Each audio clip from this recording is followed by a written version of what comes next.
Good morning students. चलिए, आज का टॉपिक हम लोग पहले ही कर चुके हैं लाइव क्लास में। वीडियो बना रहा हूं ताकि आप और अच्छे से समझ पाओ। वैसे टॉपिक बहुत इंपॉर्टेंट है और एंट्रेंस के लिए बहुत ज्यादा इंपॉर्टेंट है, बहुत ही ज्यादा। सुनिए ध्यान से। देखिए बच्चे लोग, टॉपिक का नाम है refraction through curved surface. Curved है ना। अगर मान लीजिए इस साइड एयर है और इस साइड है कांच यानी कि ग्लास, और इन दोनों को सेपरेट करने वाला जो इंटरफेस है वो सीधा है। क्या है? सीधा। उस समय अगर मैंने एक नॉर्मल बनाया तो क्या होता है? प्रिंसिपल एक्सिस भी यही है, नॉर्मल भी यही है। प्रिंसिपल एक्सिस नाम का कोई चीज ही नहीं होता है।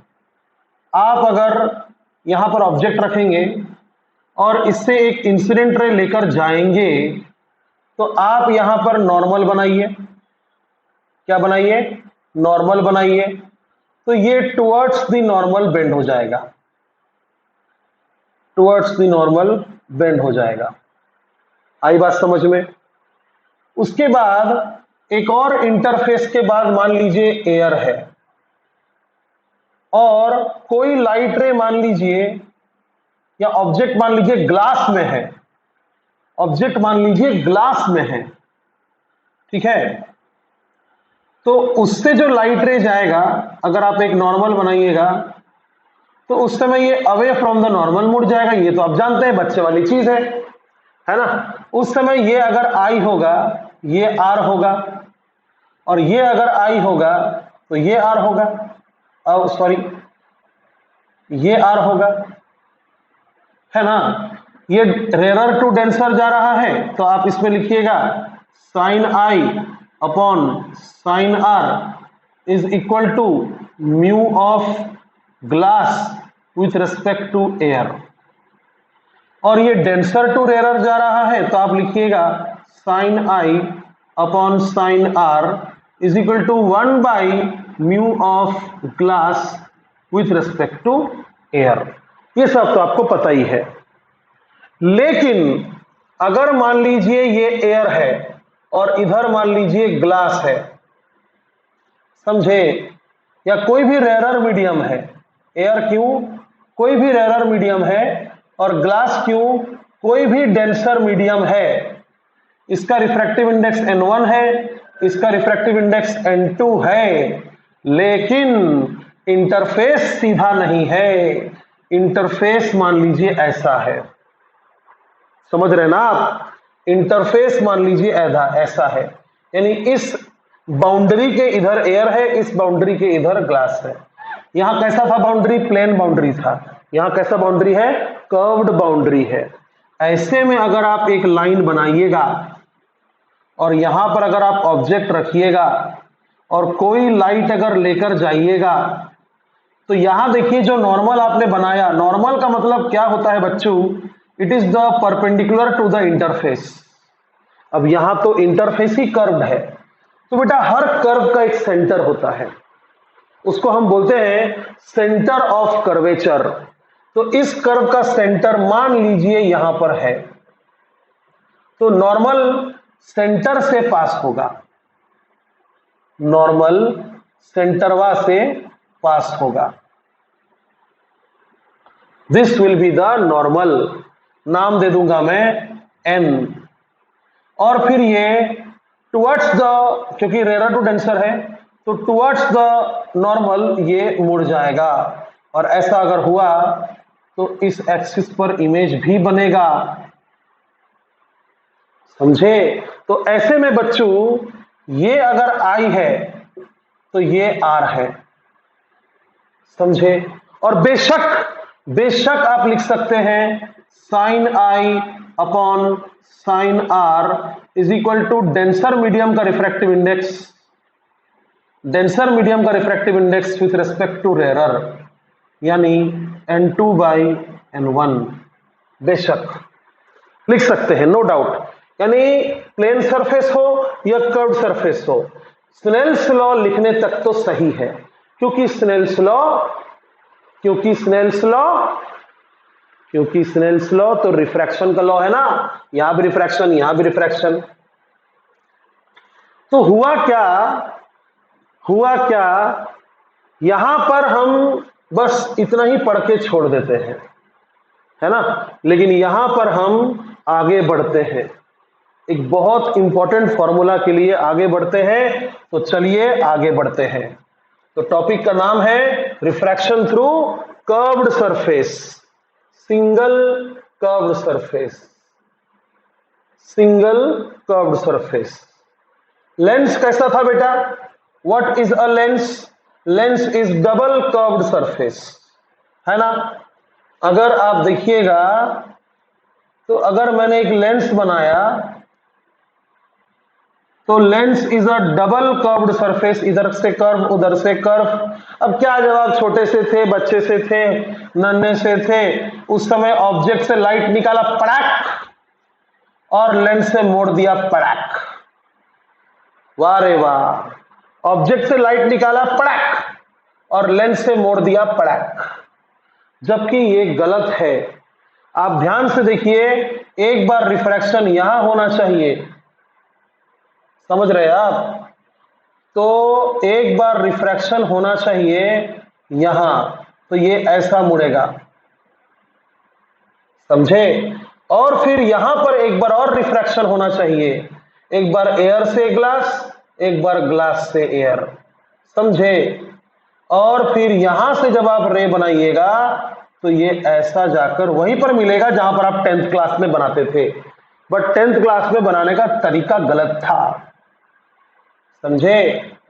हाँ, तो बेटा आप तो जानते हैं इसमें ये है ऑब्जेक्ट डिस्टेंस, ये है इमेज डिस्टेंस, और इसका एक फोकल लेंथ भी दिया होता है। और आप लिखते थे 10th क्लास में 1/v minus 1/u, yes you do remember.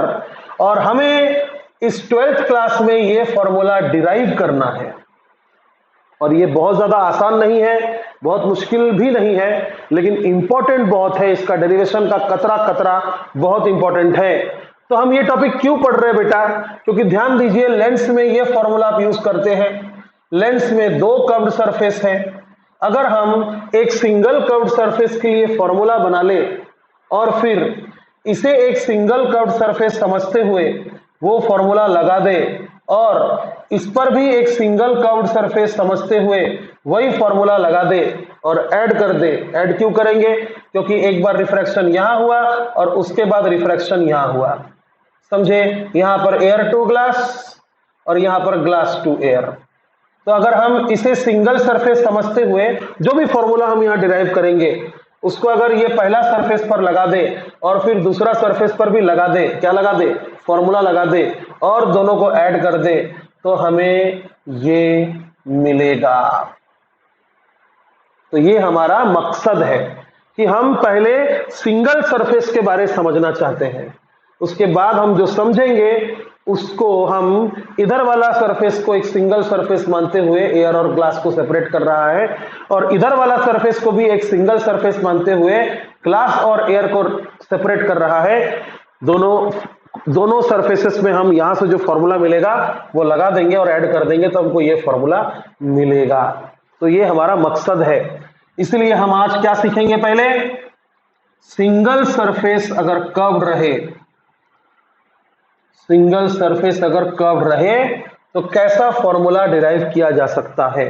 याद रखिएगा, इस साइड का मीडियम पूरा सिंगल मीडियम है, ये साइड का पूरा मीडियम क्या है? डेंसर मीडियम है जिसका रिफ्रैक्टिव इंडेक्स n2 है, और इस साइड का मीडियम रेयर मीडियम है जिसका रिफ्रैक्टिव इंडेक्स n1 है। ओके ओके, नाउ सबसे पहले हम एक क्या काम करेंगे, कैसे फॉर्मूला डिराइव करते हैं, आइए आपको सिखाते हैं फॉर्मूला डिराइव कैसे करते हैं।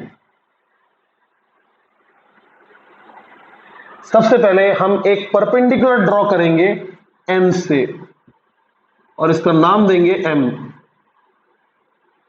ठीक है। यहां पर OM क्या होगा बेटा? Object distance. MI क्या होगा? इमेज डिस्टेंस, ठीक है। और C क्या है? C is centre of curvature, तो एम सी क्या होगा, एम सी क्या होगा, radius of curvature. M C को हम कहते हैं रेडियस ऑफ कर्वेचर। मिरर की तरह यहां पर आर इजिकल टू 2f नहीं होता है, भूलिएगा मत। लेंस में रिफ्रैक्शन में आर इजिकल टू 2f नहीं होता है, वो सिर्फ मिरर में होता है, वो सिर्फ मिरर में होता है, are is equal to 2f, refraction में नहीं होता है, समझे। सी का नाम क्या है, सेंटर ऑफ कर्वेचर, ठीक है। अच्छा, और एम आई क्या है बेटा, इमेज डिस्टेंस है, डिस्टेंस।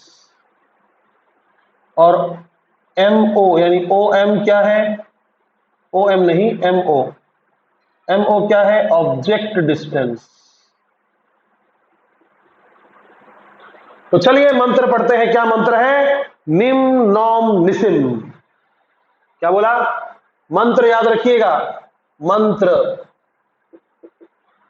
निम नॉम निसिम, याद रखिएगा। ये मंत्र तभी काम आएगा जब ये अल्फाबेट्स आप यही लिखे जो मैंने लिखा है, समझे। ये देखिए, ये एंगल है नॉम, एन ओ एम, अभी भेज दे तुरंत, एन ओ एम, ये एंगल का नाम है एन ओ एम, ठीक है। ये एंगल का नाम है एन आई एम, निम, एन आई एम, और ये एंगल का नाम है एन सी एम, निसम, निम नॉम निसम, ठीक है। ओके, तो सबसे पहले हम क्या करेंगे बेटा, हम इन तीनों एंगल्स का tan निकालेंगे। क्या करेंगे, tan निकालेंगे, tan निम। क्या होता है tan का फॉर्मूला, क्या होता है, perpendicular by base, perpendicular by base. तो परपेंडिकुलर निम के लिए परपेंडिकुलर कौन है, एन एम अपॉन एम आई, एम आई। ओके, नेक्स्ट स्टेप, नॉम, नॉम के लिए नॉम के लिए परपेंडिकुलर कौन, अभी वही है, नॉम के लिए परपेंडिकुलर वही है, N M upon M O. तो N M upon M O, और निसिम के लिए परपेंडिकुलर कौन है, अरे निसिम के लिए भी परपेंडिकुलर वही है, N M upon M C, N M upon M C. बढ़िया, बहुत ही बढ़िया। अब हम एक चीज ध्यान में रखेंगे कि मान लेते हैं कि कर्वेचर बहुत ज्यादा कर्व्ड नहीं है, please try to understand. Suppose that it is not too curve, या यूं मान लीजिए जो ऑब्जेक्ट डिस्टेंस है, जो इमेज डिस्टेंस है, वो इसका रेडियस ऑफ कर्वेचर के सामने बहुत छोटा है।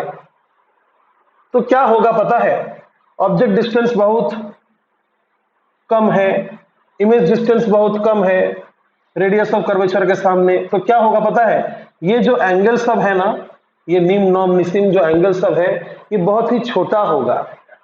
Please try to understand. For thin curvature,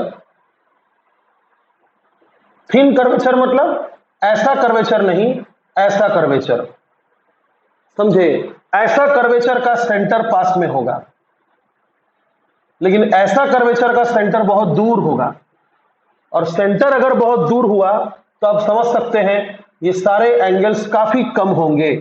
तो please try to cooperate, try to understand कि फॉर थिन कर्वेचर ये जो एंगल्स हैं निम, नॉम एंड निसिम, इतना ही नहीं, जो आई और आर है, आई यानी angle of incidence and r, ये सभी एंगल्स बहुत कम कम होंगे, विल बी वेरी स्मॉल। और आपको तो हम सिखा सिखा के पका दिए हैं कि for small angle and for small angle क्या होता है, sine theta is nearly equal to theta and tan theta is also nearly equal to theta. मतलब ये जो आया tan of this is equal to this, यहां से आप tan हटा सकते हैं क्योंकि tan theta is nearly equal to theta. Therefore these can be rewritten as nim is equal to nm by om, sorry mi। समझे आप? tan थीटा की जगह मैं थीटा लिख रहा हूं क्योंकि थीटा काफी कम है। और फिर एंगल यहां बाजू में लिखता हूं, एंगल नहीं, ये जगह बेकार ले लेगा, ये बेकार का जगह ले लेगा, यहां लिखता हूं देयरफॉर एंगल निम is equal to ni by mi, nm by ni, और angle norm is equal to nm by mo, और एंगल निस्म is equal to nm by mc। ये लास्ट का दिख रहा है कि नहीं, चेक करना पड़ेगा। दिख रहा है, वेरी गुड, ओके। तो हम यहां से ये स्टेप में आए, अब हम आगे बढ़ेंगे। अब हम आगे बढ़ेंगे, ध्यान से देखिए, मैं बोल रहा हूं फिर लिखकर भी दूंगा। ये जो ट्रायंगल है NOC, नो ऑब्जेक्शन सर्टिफिकेट, इस ट्रायंगल में ये एंगल और ये एंगल को ऐड करने से ये एंगल मिलेगा, एक्सटीरियर एंगल प्रॉपर्टी, है ना।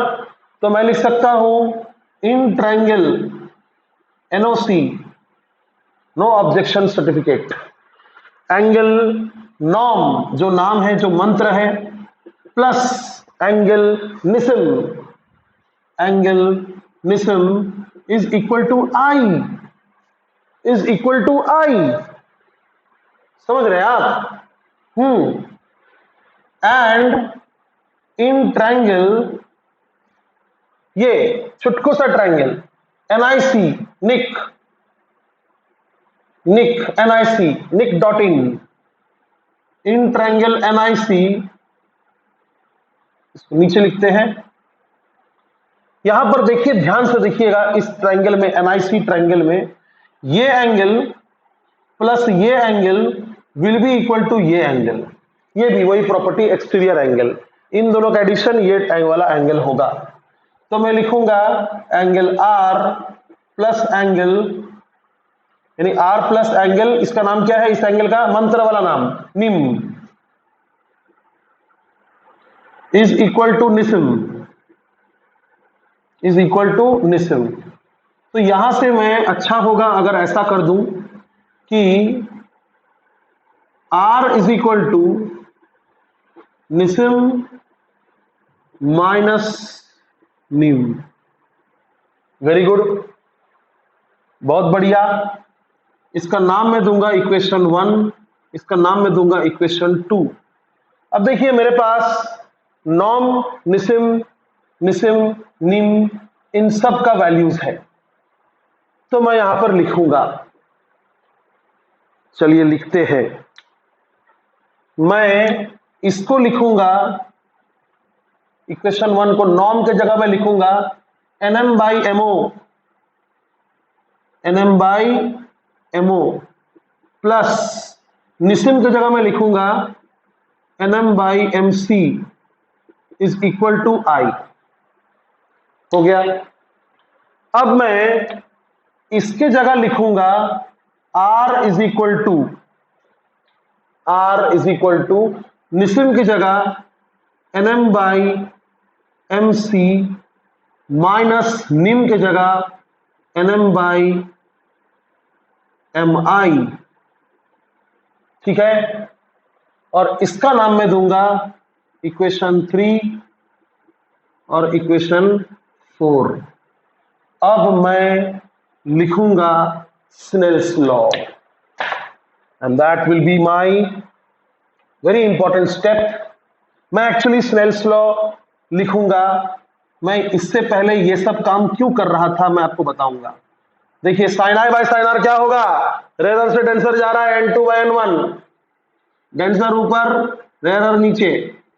ओके, अब मैंने पहले ही बोला था कि एंगल बहुत छोटा है, आई और आर भी छोटा है, तो साइन थीटा की जगह मैं थीटा मान सकता हूं।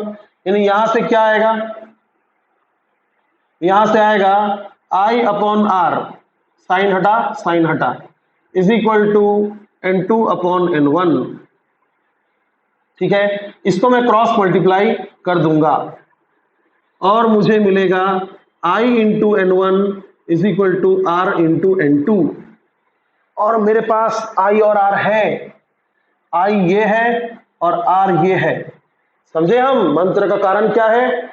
मंत्र का कारण यह है, ये मंत्र का सामग्री लास्ट में हवन में पुट करना है और धू करके फॉर्मूला आएगा, धू करके फॉर्मूला आएगा।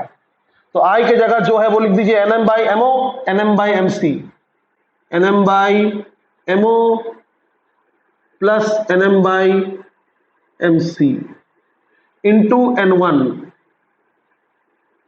इज इक्वल टू आर की जगह जो है लिखिए nm by mc minus nm by mi, nm by mc minus nm by mi into क्या है, n2 है।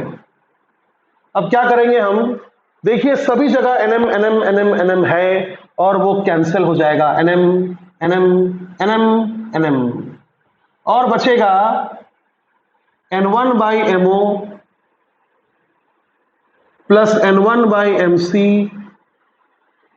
Is equal to n2 by mc minus n2 by mi। फिर क्या करने का, mc वाला टर्म को एक साइड लिख दो और बाकी को एक साइड लिख दो।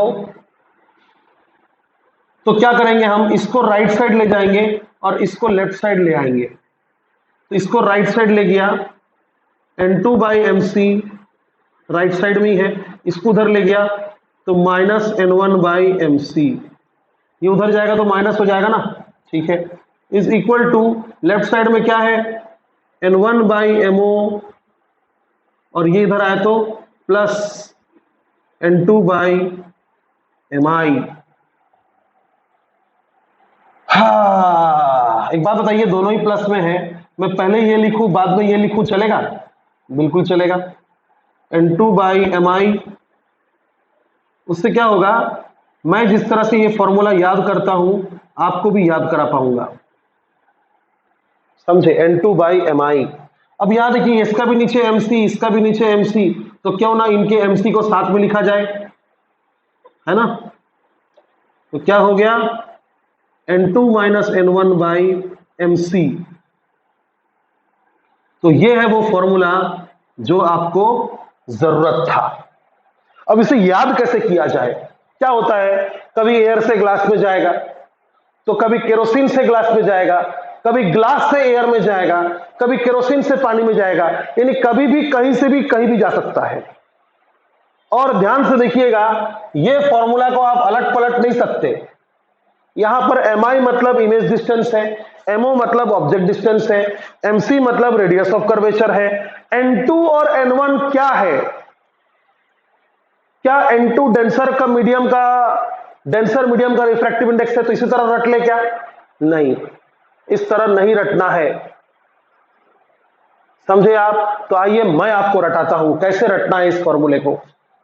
इस फॉर्मूले को रटना कैसे है, देखिए, लाइट इधर से आ रहा है, से, लाइट इधर से आ रहा है तो इसको बोलिए से,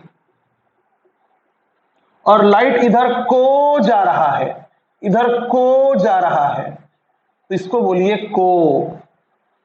और इस फॉर्मूला को इस तरह से याद रखिए, n2, यहां पर n2 के लिए क्या लिखा मैंने, को, तो मैं ये बोलूंगा को माइनस n1, n1 क्या है, से, को माइनस से अपॉन रेडियस ऑफ कर्वेचर, कभी प्लस होगा तो कभी माइनस होगा।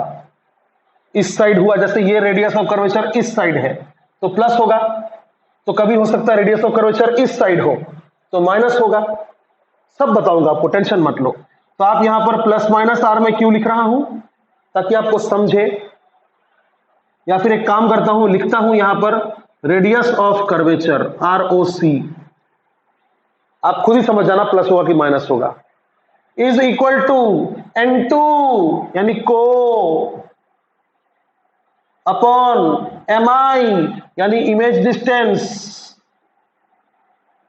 ID मतलब इमेज डिस्टेंस, प्लस से यानी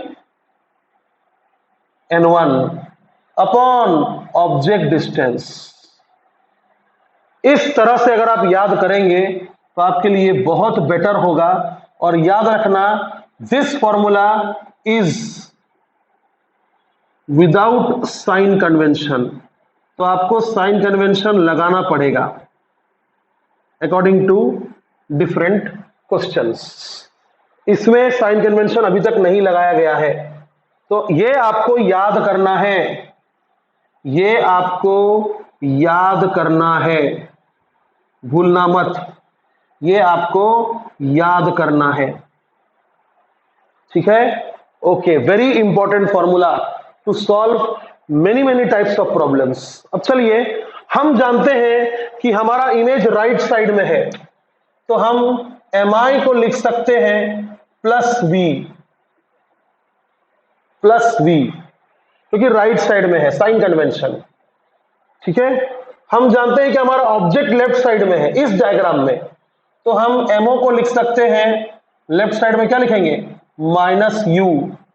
और हम ये भी जानते हैं कि इस डायग्राम में रेडियस ऑफ कर्वेचर भी हमारा राइट साइड में है, तो MC की जगह मैं लिखूंगा R प्लस R, और मैं यही फॉर्मूला जो लिख दूंगा वो साइन कन्वेंशन के साथ है, समझे। को माइनस से by R is equal to को बाय V माइनस से बाय U, समझे। तो विथ साइन कन्वेंशन ये फॉर्मूला क्या होगा, N2 minus N1 by R is equal to N2 by V minus N1 by U।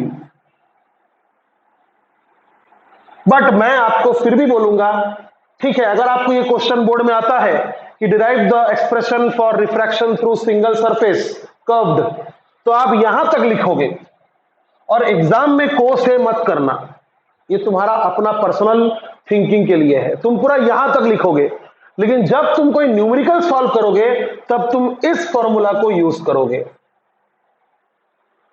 समझे।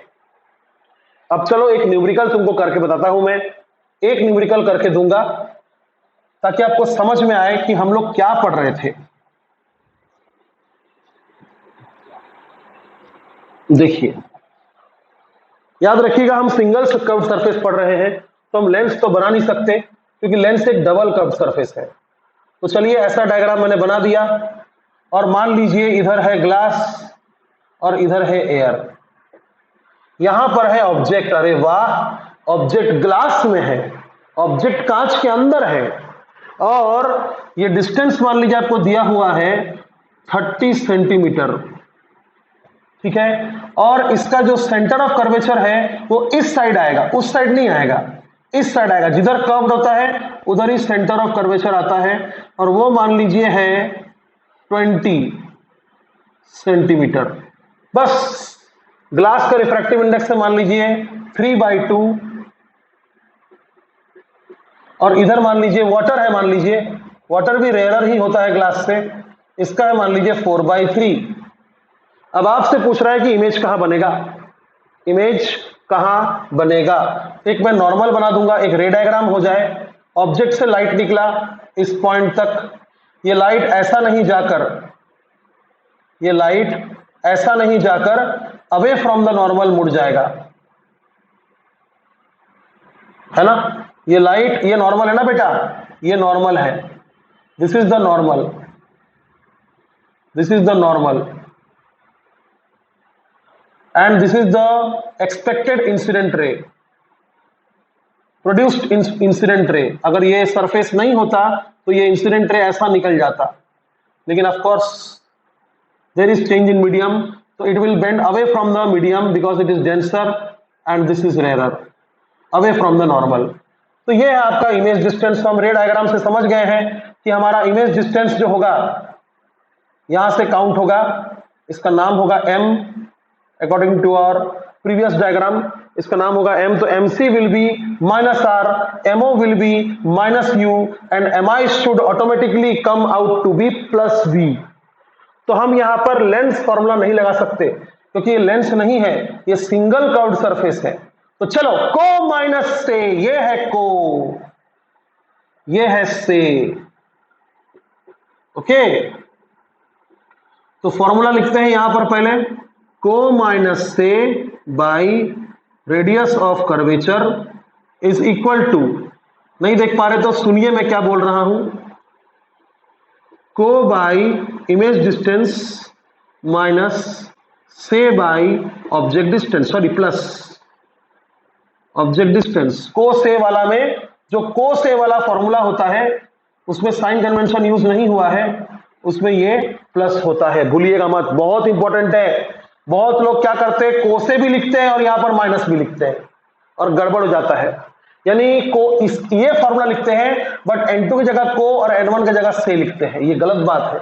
आप नया क्वेश्चन देखकर पहचानिए कि क्या रेडियस ऑफ कर्वेचर नेगेटिव है कि पॉजिटिव है, क्या इमेज डिस्टेंस नेगेटिव है कि पॉजिटिव है, क्या ऑब्जेक्ट डिस्टेंस नेगेटिव है कि पॉजिटिव है, क्या ऑब्जेक्ट रियल है कि वर्चुअल है, ये सब आप पहचानिए और फिर यहां पर साइन कन्वेंशन लगाकर मस्त आंसर लाइए। तो को 4/3, से 3/2,